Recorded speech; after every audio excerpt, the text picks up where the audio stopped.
อาตมาก็จะ มักจะนำเพลงพวกนี้มาเปิดบ่อยสลับสับเปลี่ยนไปมาเพลงดอกบัวบูชานี่หลายๆคนก็มีชีวิตที่เป็นเหมือนกับดอกบัวบูชาบ่ใจเฉพาะคนที่เปิ่นประพันธ์หรือว่าแต่งเพลงนี้มาเนาะหลายๆคนก็มีชีวิตเหมือนกับเป็นดอกบัวดอกหนึ่งที่ทำคุณงามความดีทำทุกอย่างเพื่อจะบูชาคุณของพระพุทธเจ้าเพราะมีความเลื่อมใสในพระพุทธองค์นั่นเองตะกี้ได้จบไป เรื่อง สมมาเตอร์สถา เรื่องมัทธกุณฑรีเนาะมัทธกุณฑรีมานพผู้มีต่างหูเกลี้ยงนะต่างหูเกลี้ยงต่างหูที่มีลวดมีลายปอกก็บ่ซื่อฮึแปลงต่างหูเกลี้ยงพ่อกว่าเสียงต่างนักเนาะศรัทธาญาติโยมเวลา19 ถึง 20 นาฬิกาทุกครั้งที่จัดรายการที่ลำปางก็จะปาศรัทธาญาติโยมไหว้พระสวดมนต์ก่อนนะก็วันนี้ในเมื่อเข้ารายการแล้วก็เหมือนเดิมกันแล้วกันไหว้พระสวดมนต์ด้วยกันก็เนอะ กราบพระพร้อมกันศรัทธาญาติโยมทั้งหลายกราบ1พุทโธเมนาโถกราบ2ธัมโมเมนาโถกราบ3สังโฆเมนาโถ อิมินาสการเรนะพุทธังอภิปูชยามิอิมินาสการเรนะธัมมังอภิปูชโอ้ยชยามิ โอ้สะอึกเห็นละอิมินาสการเรนะสังฆังอภิปูชยามิอะระหังสัมมาสัมพุทโธภะคะวาพุทธังภะคะวันตังอภิวาเทมิสวากขาโตภะคะวะตาธัมโมธัมมังนะมัสสามิกราบสุปฏิปันโนภะคะวะโตสาวกสังโฆสังฆังนะมามิกราบนะโมตัสสะภะคะวะโตอะระหะโตสัมมาสัมพุทธัสสะนะโมตัสสะภะคะวะโตอะระหะโตสัมมาสัมพุทธัสสะนะโมตัสสะภะคะวะโตอะระหะโตสัมมาสัมพุทธัสสะ พุทธังสารนังคัจฉามิธัมมังสารนังคัจฉามิสังฆังสารนังคัจฉามิตุติยัมปิพุทธังสารนังคัจฉามิตุติยัมปิธัมมังสารนังคัจฉามิ ตุติยัมปิสังฆังสารนังคัจฉามิตาติยัมปิพุทธังสารนังคัจฉามิตาติยัมปิธัมมังสารนังคัจฉามิตาติยัมปิสังฆังสารนังคัจฉามิ อิติปิโสภะคะวะอะระหังสัมมาสัมพุทโธวิชชาจารณะ สัมปันโนสุขโตโลกาวิทูอนุตตโรปุริสธรรมะสารทิสัทธาเทวมนุษย์สานังพุทโธภะคะวะติสาวะคาโตภะคะวะตาธัมโมสันทิฏฐิโกอากาลิโกเอหิปัสสิโกโอปานายิโกปัจจตังเวทิตาโพวินยูหิติสุปฏิปันโนภะคะวะโตสาวกสังโฆอุชุปฏิปันโนภะคะวะโตสาวกสังโฆยายาปฏิปันโนภะคะวะโตสาวกสังโฆสามิจิปฏิปันโนภะคะวะโตสาวกสังโฆ จทิทังจัตตาริปุริสายุคานิ อัฏฐปุริสปุคลาเอสะภะคะวะโตสาวกสังโฆอะหุนยโยปะหุนยโยทักขินยโยอัญชลีการนิโยอนุตตรังปุญญเขตังโลกัสสติ กราบพระพร้อมกันอีกครั้งหนึ่งเนอกราบหนึ่งพุทธังวรันตังสิรสานะมามิกราบสองธรรมังวรันตังสิรสานะมามิ กราบสามสังฆังวรันตังสิรสานะมามิ ศรัทธาญาติโยมไหว้พระสวดมนต์เรียบร้อย ก็สนทนาต่อเนาะสนทนาธรรมกันตอนอุจาเรื่องราวดีๆต่อศรัทธาญาติโยมติดตามสดับรับฟังได้มีความสุขอกสุขใจกับเรื่องราวต่างๆที่เป็นเรื่องที่เกิดขึ้นในสมัยพุทธกาลที่มีการบันทึกจดจานไว้ก็หลายเรื่องที่ฟังแล้วเนาะทำให้เฮามั่นใจในการทำบุญมั่นใจในความเลื่อมใสในพระพุทธศาสนามั่นใจที่เฮาตั้งหลายได้นับถือพระพุทธศาสนาได้ฮือตานรักษาศีลได้ปฏิบัติธรรมต่างๆได้สั่งสมอบรมจิตใจต่างๆก็เกิดความมั่นอกมั่นใจว่าบุญที่เฮาทำสิ่งที่เฮาได้สั่งสมจะเป็นต้านก็ดีเป็นศีลก็ดีนี้มีประโยชนะต่อตนตัวของเฮาและก็บุคคลที่เกี่ยวข้องกับเฮาตั้งหลายเนาะเอาต่ออีกเรื่องหนึ่งก็แล้วกันเนาะเรื่องของอุบาสกนะผู้มีธรรมเป็นที่พึ่งเลยได้ชื่อว่าธรรมิกะอุบาสกสถาเรื่องก็มีอยู่ว่าธรรมิกะอุบาสกนั้นเป็นเจ้าเมืองกรุงสาวัตถีนะสถาท่านได้เป็นคนที่สนใจในการทำบุญตั้งแต่ก่อนที่พระพุทธศาสนาหรือว่าพระพุทธเจ้าจะประกาศศาสนาแล้วท่านก็หุมทำบุญทำทานสถา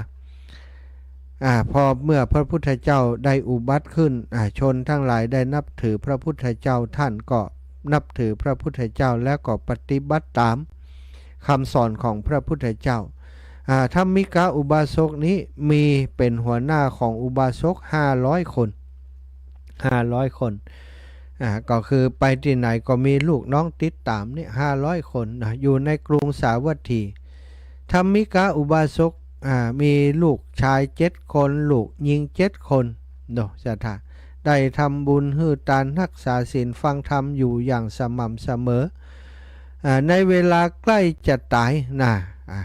ตอนที่ทำบุญนี่บอกถึงละเนาะเพราะว่าทำบุญมาตลอดนะได้รักษาศีลได้ฟังธรรมสม่ำเสมอลูกเต้าก็สั่งสอนลูกเต้าดีพาลูกเต้าไปฟังธรรมรักษาศีลโดยตลอดเหมือนกันลูกถึง7 คน7 2 14ยิง7จ่าย7นะสถาในเวลาที่อุบาสกนี้อายุนักขึ้นก็เป็นธรรมดาเนาะสถา7-80ขึ้นไปแล้วโรคชราก็มาเบียดเบียนชายคนนี้นายงานธรรมิกะอุบาสกคนนี้ก็หนีสัจธรรมกฎไตรลักษณ์นี้ไปบ่ป้นเหมือนกัน ตอนที่แกป่วยนักเนาะป่วยนักนอนอยู่บนเตียงได้สำรวจตรวจสอบดูตัวเก่าและเหลวแรงแปรแปลงแห้งที่มีอยู่ก็บ่มีนักมีหนาแล้วเข้าก็บ่ค่อยกินบ่ค่อยได้แล้วสถาก็ฮู้ว่าตัวเองนี่ใกล้จะถึงกาละนะใกล้จะหมดแล้วใกล้จะเสียชีวิตแล้วฮู้ตัวก็ได้ใจลูกเต้านะไปนิมนต์พระสงฆ์มาสวดมหาสติปัฏฐานสูตรให้ฟังสถาคนสมัยก่อนนี่เปิ่นปฏิบัติธรรมถึงขนาดที่ใกล้จะตายเนี่ยนิมนต์พระสงฆ์ไปสวดมหาสติปัฏฐานสูตรให้ฟังพอพระสงฆ์เริ่มสวด เริ่มสวดนั้นมหาสติปัฏฐานสูตรในขณะเดียวกันนั้นเทวดาที่บนสวรรค์ชั้นฟ้า6 ชั้น สวรรค์6 ชั้น ก็ปากันเอาราชรถมาจากสวรรค์ของตนนะเพื่อจะมาฮับเอาธรรมิกะอุบาสกนี่ขึ้นไปสถาญาติโยม พระสงฆ์กำลังสวดมหาสติปัฏฐานสูตรอยู่ พอเริ่มสวดเท่านั้นเองเทวดาก็ลงมาจากสวรรค์ทั้ง6ชั้นแล้วก็มายุดอยู่กลางอากาศนะยุดอยู่กลางอากาศท่านแล้วก็เอิ้นลงมาสถา บ้านเฮาเรียกบ้านเฮาว่าเอิ้นลงมาห้องลงมาเป็นการร้องเชิญลงมาร้องเชิญเอิ้นลงมาเนาะว่าขอท่านธรรมิกะอุบาสกขึ้นไปเกิดบนเทวโลกของพวกเราเถิดขอท่านธรรมิกะอุบาสกละสังขารแล้วขึ้นไปเกิดบนสวรรค์ที่ชั้นของเราเถิดว่าขณะนั้นได้ยินแต่อุบาสกคนเดียวสถาเสียงที่เทวดาเอิ้นลงมานั้นคนอื่นพระสงฆ์ที่สวดอยู่ก็ดีตลอดถึงลูกหลานทั้งหลายที่อยู่ในบริเวณนั้นบ่มีไผได้ยินเสียงนี้คนที่ได้ยินมีคนเดียวคือธรรมิกะอุบาสกสถาอุบาสกกำลังฟังธรรมอยู่มหาสติปัฏฐานสูตรอยู่ก็เลย บ่อยากให้เสียการฟังธรรมจึงได้ตอบกลับไปว่าล้อก่อนพังเตื้อล้อก่อนหยุดล้อหันก่อนว่าล้อก่อนพระสงฆ์ก็เข้าใจว่าธรรมิกะอุบาสกนี่เพ้อแล้วนะเพ้อขำควันแล้วคงจะบ่อยากจะฟังแล้วสั่งให้พระสงฆ์หยุดสวดพระสงฆ์ทั้งหลายที่กำลังเจริญสวดมหาสติปัฏฐานสูตรอยู่ก็ได้หยุดสวดพอดูแล้วบัดหาแล้วธรรมิกะอุบาสกคงจะบ่มีสติแล้วคงจะได้ทำการละแล้วนะก็เลยได้ปากันลุกขึ้นแล้วก็กลับไปขณะนั้นอุบาสกก็สลบไปครู่หนึ่งนะขณะที่อุบาสกได้ตะโกนได้ว่าออกไปนั้นนะก็ได้ลืมสติลืมตัวไปเลยเหมือนกับสลบไปสลบไปครู่หนึ่งเมื่อฟื้นขึ้นจากการสลบก็ถามลูกว่าทุกเจ้าไปไหนกันนะลูกยังสวดทุกเจ้าไปที่ไหนกันตะกี้ก็สวดอยู่รู้ว่ามีอย่างเกิดขึ้นนี่ลูกว่าทุกเจ้าไปไหนมุดลูกทั้งหลายก็บอกว่าก็อีป่อห้ามเพื่อนว่าหยุดก่อนเนี่ยเพื่อนก็หยุดแล้วก็กลับไปหมดแล้วก็ป่อว่าพอหู้ว่าพระสงฆ์ทั้งหลายกลับไปหมดแล้วด้วยได้ยินเสียงห้ามว่าหยุดก่อนของท่านธรรมิกะอุบาสกก็จึงเล่าให้ลูกได้ฟังว่าตะกี้ที่ป่อว่าหยุดก่อนนั้นนะป่อบอกเทวดาลูกเทวดามันอยู่บนนะท่ากันอยู่หันซ่องนะลูกมาฮับป่อจะเอาไปบนสวรรค์ของตนแล้วเอาลงมาจากสวรรค์6ชั้นลูกชั้นนั้นก็บอกให้ป่อขึ้นไปตัวชั้นนั้นก็บอกให้ป่อขึ้นไปตัวป่อบอกป่ออยากจะฟังตู้เจ้าสวดอยู่ก็เลยบอกเขาว่าพังแต่ล้อก่อนว่ะบ่ได้บอกหยุดก่อนล้อก่อนหยุดก่อนบ่ได้บอกคือพระคุณเจ้าล้อลูกเนี่ยได้เล่าเรื่องที่เทวดานำรถลงมาฮับเมื่อมีคนสงสัยลูกเต้าทั้งหลายก็สงสัยว่าป่อสงสัยจะเพ้อไปแล้วป่อไปขอกับพ่อขึ้นไปทางบนก็บ่าหันมีรถชักกันมีอย่างสักอย่างอากาศกับเปล่าวงอยู่หันคนทั้งหลายก็สงสัยคิดว่าธรรมิกะอุบาสกคงจะสติฝันเฟือนไปแล้วแน่นอนเพราะว่ากลัวความตายว่าเนาะความจริงบัดใจอย่างที่เขาคิดนะธรรมิกะอุบาสกเพื่อจะคลายความสงสัยของลูกก็เลยถามลูกว่าสวรรค์ชั้นไหนลูกที่สุขสบายที่สุดนะลูกทั้งหลายก็ตอบว่าก็สวรรค์ชั้นดุสิตนะกระปอดถ้าขึ้นไปอยู่ที่หั่นนับว่าเป็นสวรรค์ที่มีความสุขสบายกว่าสวรรค์ชั้นอื่นหมดนะปอก็บอกว่าถ้าอย่าง ลูกจงโยนพวงมาลัยขึ้นไปในอากาศพร้อมกับบอกว่าท่านก็บอกว่าขอให้พวงมาลัยนี้จงไปห้อยอยู่ที่รถที่มาจากชั้นดุสิตเถิดนะทันใดนั้นก็ลูกเต้าก็ได้ลูกคนหนึ่งก็โยนพวงมาลัยขึ้นไปก็ปรากฏว่าพวงมาลัยนั้นขึ้นไปห้อยอยู่บนที่งอนรถอยู่กลางอากาศเห็นปรากฏแก่คนทั้งหลายแต่บ่หันรถสถาหันพวงมาลัยห้อยอยู่อย่างนั้นจริงๆแล้วโยนขึ้นไปถ้ามันบ่ห้อยอย่างมันก็ต้องตกลงมามันก็สถาอันนี้ห้อยต้องแต่งอยู่ฮั่นเหมือนกับลักษณะห้อยอยู่แต่ว่าบ่ได้หันคนอื่นบ่หันมีรถเนาะ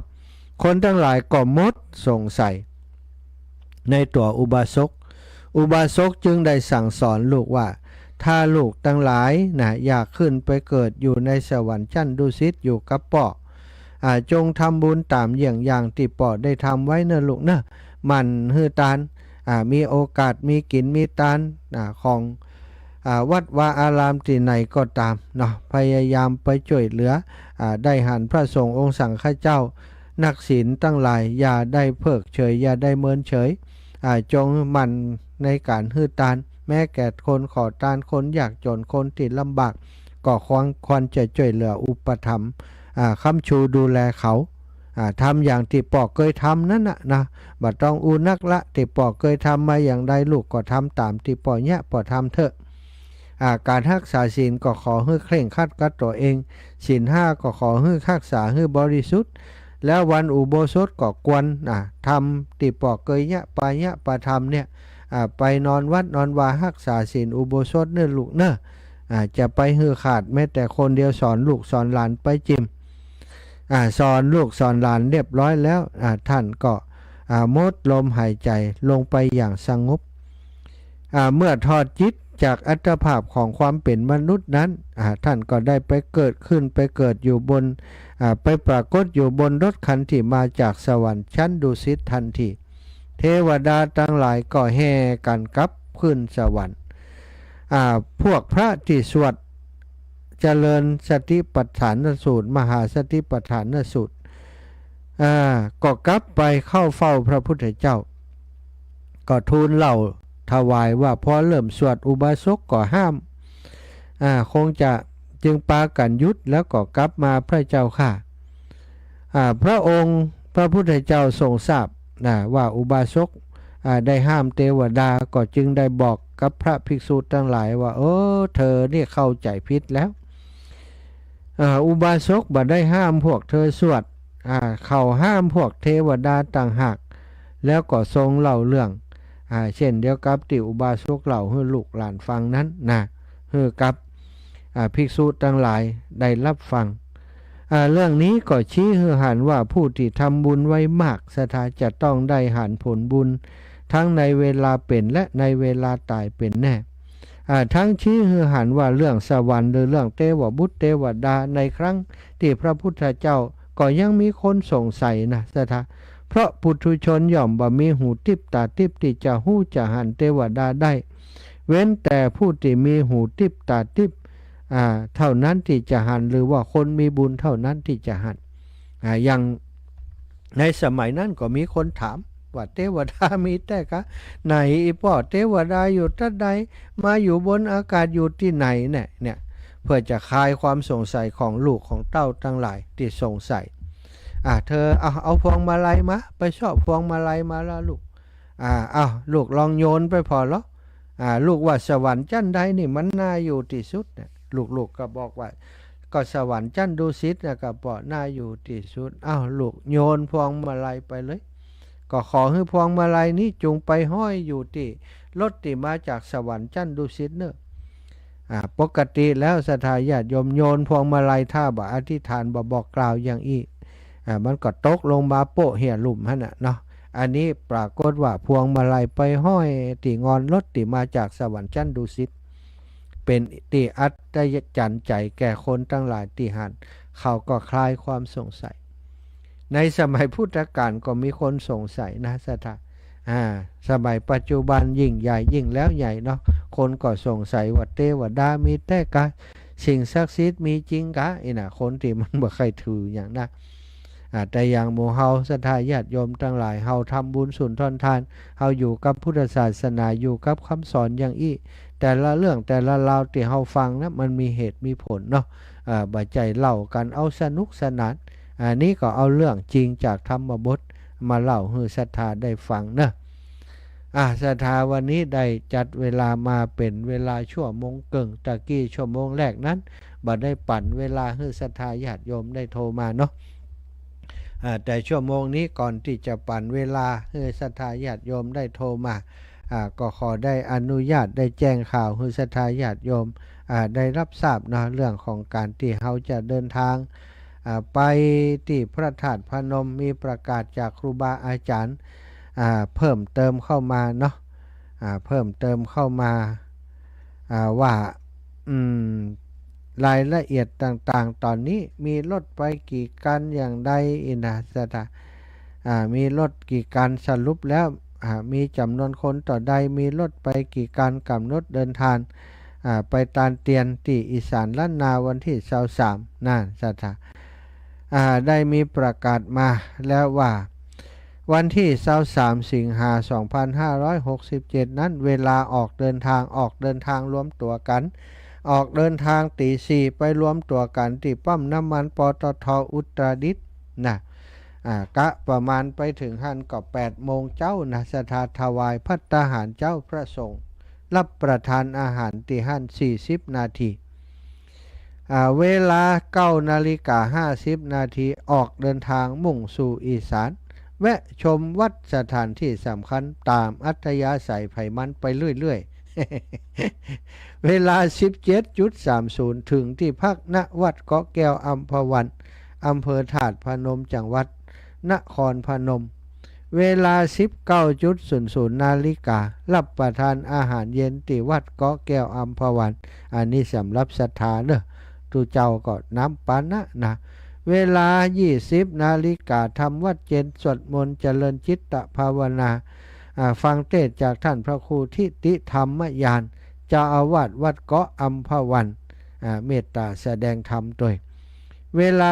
21 นาฬิกา 3 ทุ่มก็เข้านอนที่วัดเกาะแก้วอัมพวันและวัดโสภณธรรมารามโสภณธรรมารามและสถานที่ที่ศรัทธาญาติโยมไปจับจองด้วยตัวเองก็ไปนอนตามอัธยาศัย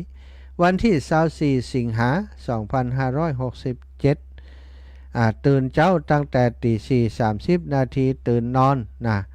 ทำวัดเจ้าตี 5 7 โมงถวายภัตตาหารเช้าพระสงฆ์และรับประทานอาหารเช้า 8 นาฬิกาถวายเตียนเก้าวัดและทอดผ้าป่าสมทบสร้างพระธาตุ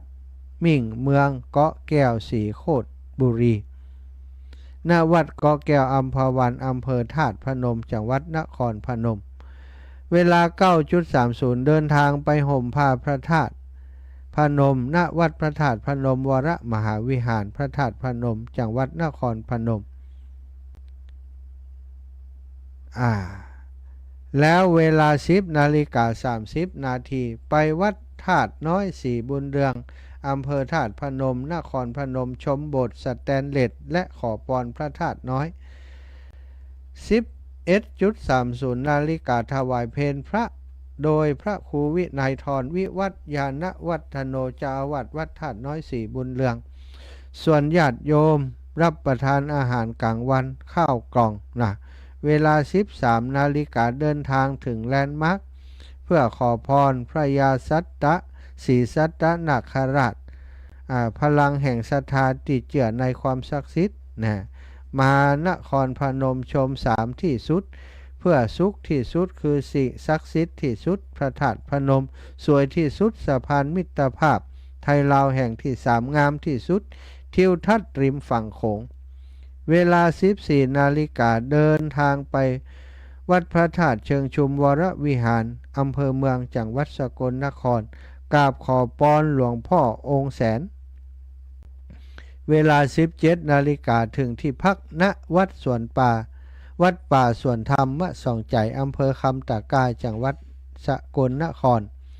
เวลา 18 นาฬิการับประทานอาหารเย็นที่วัดป่าสวนธรรมส่องใจ เวลา19ทำวัดเย็นสวดมนต์ปฏิบัติธรรมและฟังเทศน์จากพระอาจารย์คมศักดิ์ธนศักดิ์โขครูบากอบเจ้าอาวาสวัดสวนธรรมะทรงใจเวลา20 นาฬิกาถวายเทียนและทอดผ้าป่าสมทบสร้างเจดีย์ธรรมะทรงใจ21.00 น.พักผ่อน25วันที่25สิงหาคม2567ตี4ก็ตื่นนอนกันละแน่ตี5ก็ทำวัดเช้า7โมงก็ถวายภัตตาหารเช้าแต่พระสงฆ์รับประทานอาหารเช้าด้วยกัน8 นาฬิกาเตรียมต่อเดินทางกลับชำระบุญทำบุญชำระนิสงฆ์และรับเข้ากล่องเวลา 9.00 เดินทางถึงวัดสิริสุทโธคำชะโนดวังนาคินอำเภอบ้านดุงจังหวัดอุดรธานีพร้อมเดินทางกลับโดยสวัสดิภาพหมายเหตุกำหนดการนี้อาจจะเปลี่ยนแปลงได้ตามความเหมาะสมรายชื่อวัดที่จะถวายเตียนวัดเกาะแก้วอัมพวันอำเภอตำบลธาตุพนมอำเภอธาตุพนมจังหวัดนครพนม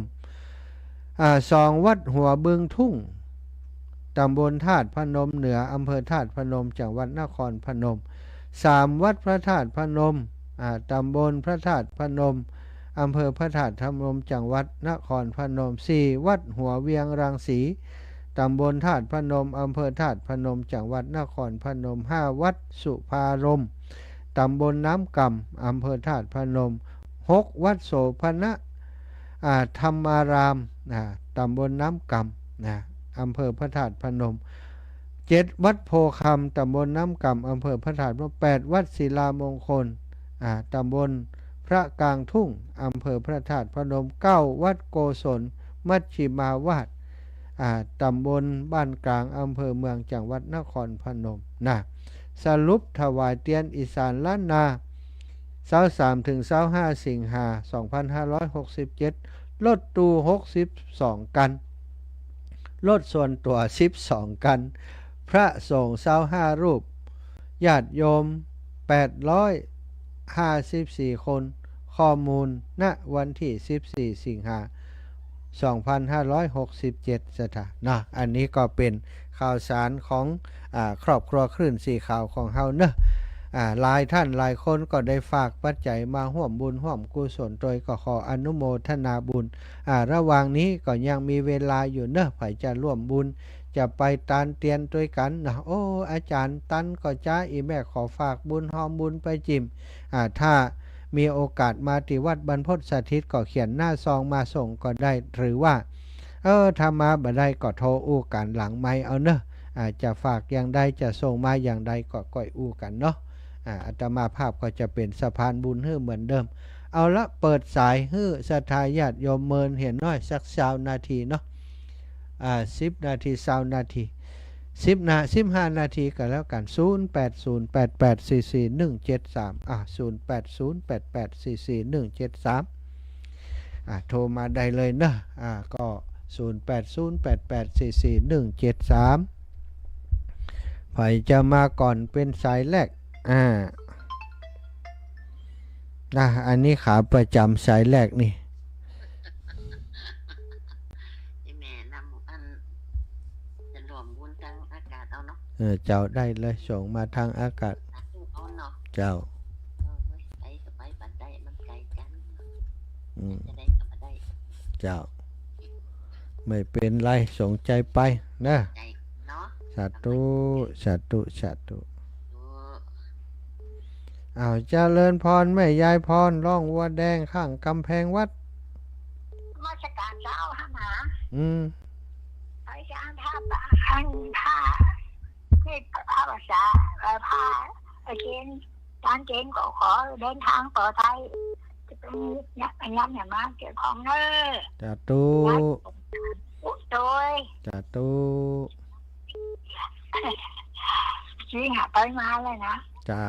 ไปมาแล้วแม่บัวเย็นจันทบจ้าแม่จากเจ้าปอปั่นตะนะวงเปิ่นฝากหอมหลอดเตียนหอมตานเตียน100ก็ดีละสาธุอนุโมทนาปบทำนาบุญปบปั่นเนอะเจ้าวันผูกจะไปหัวฝ่ายวันฮือจะไปสีหมวด9 เจ้าเจ้า เจ้าสาธุแม่เจ้า เจ้า เจริญปอนมาแล้วอีแม่เป็นยังได้พ่องสุขภาพแม่จันปางิ้ว เจ้าไว้พระเจ้า ดีขึ้นพ่องแล้วก็แม่ เจ้าดีขึ้นละ ดีขึ้นแล้วเนี่ยการได้พ่องแล้วยัง เนี่ยการได้ของเราหัวทัวละ จะไปยก แต่ นัก ไปยกนะลูกเบายกหมด จะ อ่ะ ไปยกนักเน้อให้ระวังเอา ไปยกบัดยกนักเถอะ ให้ เจ้า ระวังเลยน้อยเดียวมันได้ก็จังเถอะถ้าเขาเผลอมันจะเป็นเนาะ เจ้า อดเอาเน้อเดี๋ยวก็ดีขึ้น เป็นอาจารย์นพดลเหมือนกันอ่ะ นั่น วันพุธนะวันพุธ แม่ถามหน่อยนะ เจ้า อาจารย์นพดลเปิ้นเวลาออกรายการเปิ้นอย่างมาอีเปิ้นเป็นโรคประจำตัวกะ อาจารย์เปิ้นนั้นเปิ้นเป็นคนนั้นอยากจะลักษณะนั่นน่ะนะอู้ถึงโรคประจำตัวก็เพิ่นเอา6-7โรคเพิ่นน่ะท่านอาจารย์ให้เป็นโรคอันภูมิแพ้โดยหอบ แม่ก็ฟังอยู่นะเป็นแม่ก็บ่โทรเขาเสีย ภูมิแพ้โดยหอบหืดโดยอาจารย์ให้เปิ้นแต่ว่าอดทนนะเปิ้นต่อสู้นะถ้าเป็นบางคนนี่เนี่ยหยังอ่ะเป็น 4-5 โรคอย่างอาจารย์นี่นะโรคเก้ายังเป็นนี่แม่โรคเก้าก็เป็นด้วยเปิ้นน่ะเจ้าสู้กันแล้วเนาะสู้อาจารย์อันยังอ่ะวัดประจันอ่ะใจสู้ถ้าเป็นคนแต่น่ะอาจารย์ถ้าเป็นคนบ่สู้นี่ทำอยู่ละปานนี้นะก็อาจารย์สาธิตอ่ะเพิ่นก็สู้กันเนาะใจนั่นก็อาจารย์เท่าถ้าแล้วเกือบดีกับปาไปดูไปหาหมอจนได้พบว่าเป็นนั่นเส้นเลือดในหัวใจมันนั่นซึกว่ะมันบางละอีว่ะเกือบดีอ่ะเจ้าสาธุเนอะแม่เนอะเจ้าแม่เสาแล้วป้ากันก็แม่เสาป้ากันยังได้ตั้งขี่รถมาได้นี่นะตึงได้ไปไหนอ่ะลูกข้ามาใจลูกเบาไปส่งนะชอบขี่รถมาได้ขี่รถมาไปกาดกับลูกเบาไปส่งนั่นก็ขายของหน้าบ้านก็ให้จำม่วนอยู่เนาะเจ้าเจ้าขอบคุณอีแม่เนอะขอบคุณหลายๆเจ้าพี่น้องขวางเปามาแล้วฉันแม่ล่าออนขวางเปาลูกนะอีแม่เด้อจ้าอีล่ามาแล้วยังมานั่นล่ะนะหายแม่ก็มันจะมาแล้วมันจะไปกินน่ะก็ปุ่นน่ะไม่ตื่นเมืองตื่นปุ่นน่ะเมืองตื่นเมืองลีกะไปหาหน้ากะโกบุริกะเจ้าเปิ่นมีโครงการเพิ่นเนาะเจ้าเจ้าเป็นนานเนาะเป็นนานเป็นได้พ่องลึกก็ลึกขนาดอดเอาเลยอย่าเนอะอดเอามาโอ้ลูกแม่มี2 คนได้ไหนเนาะเพ่แฮมกะนึกถึงตู้ลูกเลยกะนึกนึกถึงตู้ลูกล่ะกับมันย่าเห็นตอนล่ะมี2 คนมันจะมดกำลังใจมันเจ้าบุญว่าอันนี้แม่จะทำบุญให้แม่กำเด้อจ้าอีแม่จะหอมตานเตียนล่ะใช่แม่จะหอม200เหมือนให้แม่โอนขึ้นไปแห่เจ้าสาธุแม่เจ้าบุญรักษาขอเดินทางปลอดภัยเด้อลูกเด้อเจ้าอีแม่บุญกำบุญจูแท้เสียงแก้วบุญกำบุญจูเจริญปอนแฟนพันธุ์แท้กะนมัสการครับแฟนพันธุ์แท้ครับจ้าโอ้ม่วนดีนะครับท่านนพดลสุวรรณเวทีน่ะเสียงเปิ้นเพราะขนาดไปเลาะขนาดเลยครับใจเปิ้นใจเย็นเสียงดีอะครับท่านเทศนี่ดีมากเลยครับใจวันนี้ก็จะไปเตะด้วยเปิ้นเปิดอันสายด้วยกันครับเปิดกากูจะเปิ้นกับเปิดแล้วกูจะเปิ้นกับเปิดแล้วมันเลยเปิดหมายเลขมันเลยเปิ้นกว่าแฟนพันธุ์แท้โทรมานะกะสาธุใจท่านนะครับสาธุบุญรักษาแม่สุแก้วศิลาพรเจ้ากับภาษาเด้อท่านพระมหาเจ้าโทรศัพท์ลูกกะเกี่ยวศิลาพรสิเตี้ยมันห้องละปุนเด้อเจ้าฟังชัดเจนเด้อเจ้าเจ้าขึ้น 98.75 มาโหจองซักนะเจ้าแม่ปู่ลาด เรียบร้อยแล้วกันลาดพื้นน่ะ โอ้ยังแหมนักอยู่แม่ เป็นชลาในตรวจนะ เป็นชลาในตัวตา ยังเอา กับไหว้สาเด้อเป็นกำลังใจให้เด้อ จัด ไหว้จันทร์เตียนกับอนุโมทนาบุญโดยเด้อเจ้า สาธุแม่ เจ้ากับไหว้สาธุ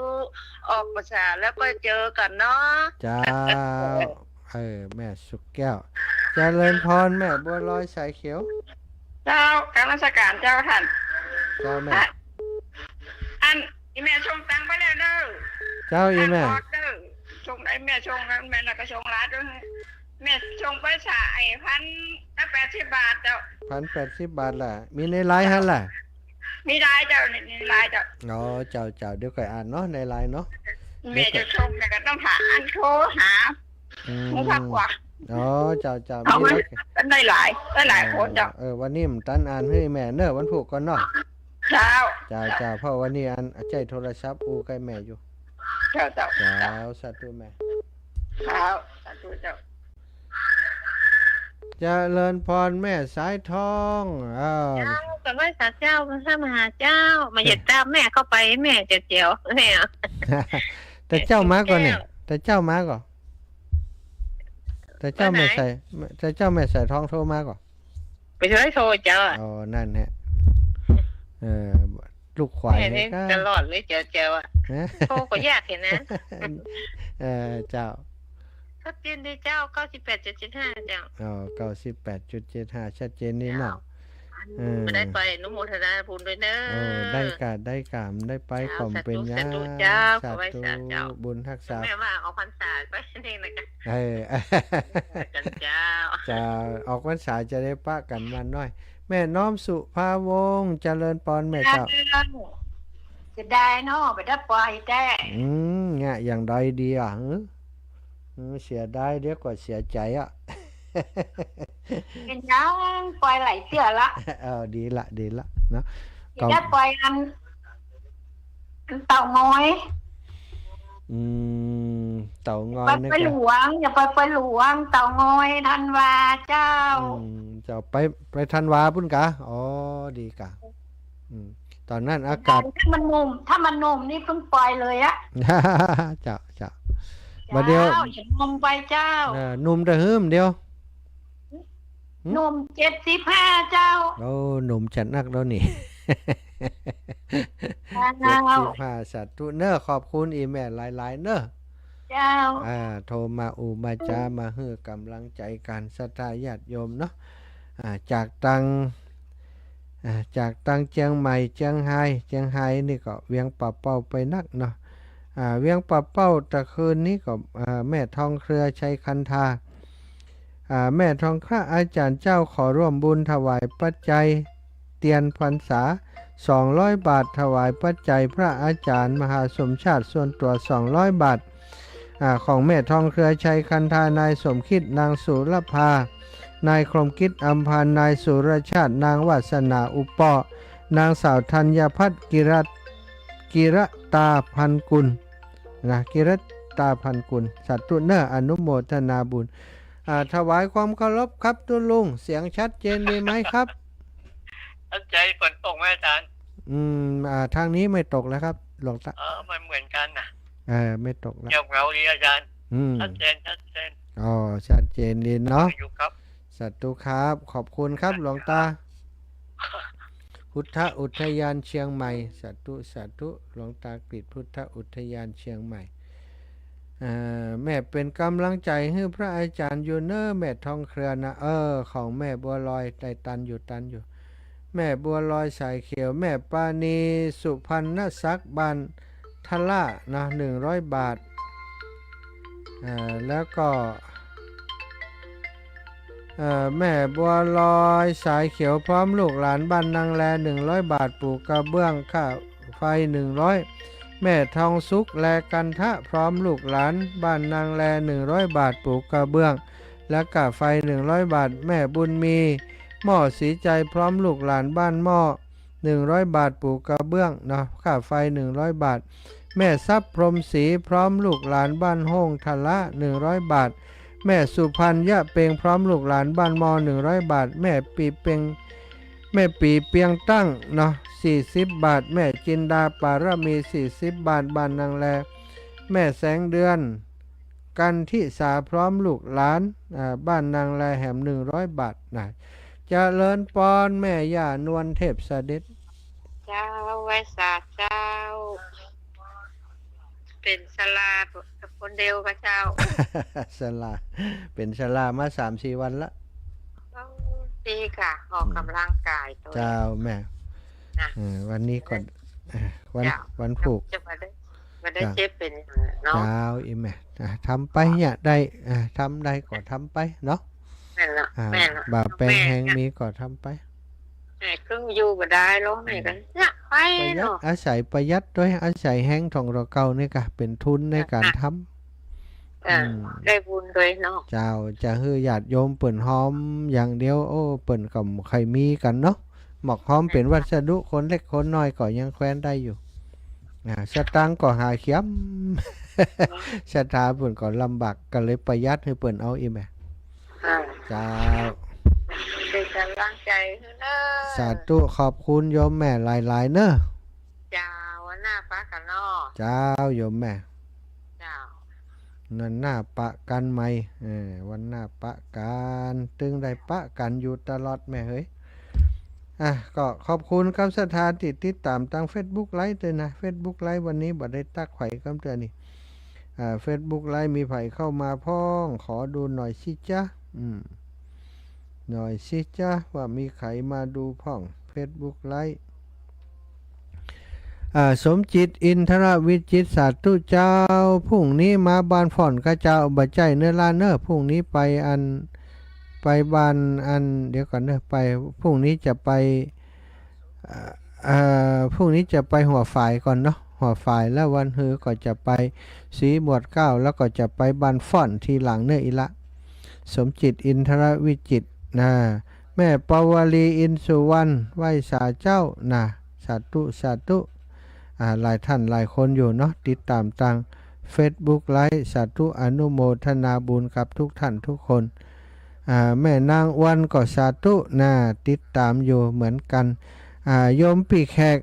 ดวงฤดีฟังและติดตามอยู่เจ้าพระอาจารย์ก็ส่งกำลังใจไปให้โยมแม่โดยโยมปีแขกเลยเนอะขอให้โยมแม่และโยมปีแขกอาการสุขภาพดีขึ้นนะโครงการปลูกป่าถวายแม่วันจันทร์ที่19จิตอาสาชุมชนหัวฝ่ายเทศบาลเมืองเขลางนครปตทโออาร์ปตทโออาร์อุทยานเขลางบรรพตร่วมกันณบริเวณป่าชุมชนบ้านหัวฝ่ายกับอารัตทิโมนานิมนต์นะครับวันที่19นะก็ศรัทธาญาติโยมพี่น้องบ้านหัวฝ่ายของเฮาพี่น้องบ้านไกลเรือนเคียงเนอะไปร่วมกิจกรรมร่วมงานบวชป่าสืบชะตาป่าโครงการปลูกป่าถวายแม่เนาะวันจันทร์ที่19สิงหาคม2577ที่ชุมชนหัวฝ่ายร่วมกับเทศบาลเมืองเขลางนครโดยอุทยานเขลางบรรพตโดยร่วมกันทำโครงการนี้ไปช่วยกันเนอะภายจะร่วมบุญบริจาคน้ำดื่มอย่างก็ได้เนาะผ่านกับทางผู้นำประธานชุมชนบ้านหัวฝ่ายได้เนอะหรือว่าจะแจ้งมาตั้งอาตมาก็ได้เนาะจะเป็นสะพานบุญเดี๋ยวก็จะนำน้ำไปร่วมบุญโดยเหมือนกันสาธุเนออนุโมทนาบุญกับโครงการดีๆกิจกรรมสำคัญที่ทำกัน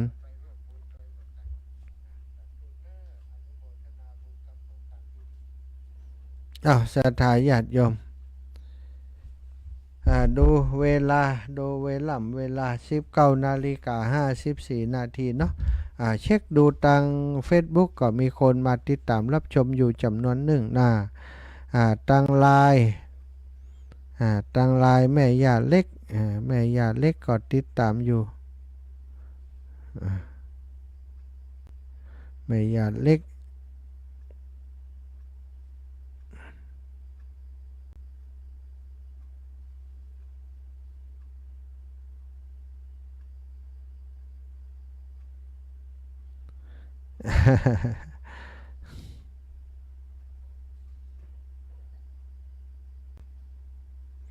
ศรัทธาญาติโยม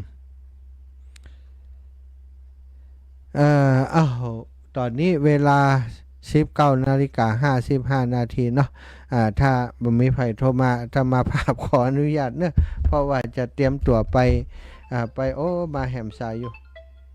จะเตรียมตัวไปงานศพเจริญพร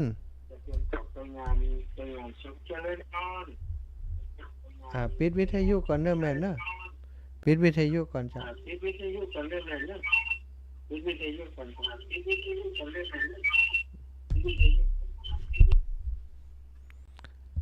ถ้าโทรมาก็ปิดวิทยุเหียเนาะก่อนอ่านกำได้ยินเสียงกันเอาละศรัทธาญาติโยมก็ขออำนวยพรทุกท่านทุกคนที่ติดตามรับฟังรายการ